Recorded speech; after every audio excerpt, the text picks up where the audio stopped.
ఓం నమ శివాయ. శివానందలహరి 52వ శ్లోకం తాత్పర్యం.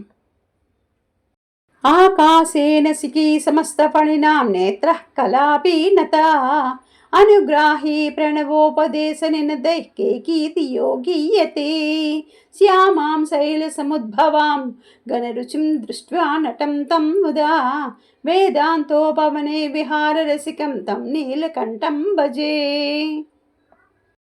ఏ ఈశ్వరుడు కాశకేశుడుగాను అది సర్వమైన శేషుని అలంకారంగా ధరించినవాడుగాను వినతులను ధరించినవాడుగాను ప్రణయో సదేశ పదములచే కేకి అనియు కీర్తింపబడివాడో యవ్వన శోభలతో అలరారు గౌరీదేవిని చూసి సంతృప్తితో నటించువాడును ఉపనిషత్తులను వనవాటికలయందు సంచరించుచు నా శక్తి గల నీలకళనే పూజిస్తున్నాను. నెమలి పక్షిని నీలకంఠ అంటారు. దీనినే సికి, కలాపి, కేకి అని పర్యాయ పదాన్ని అది నాట్యం చేస్తుంది. ఓం నమ శివాయ.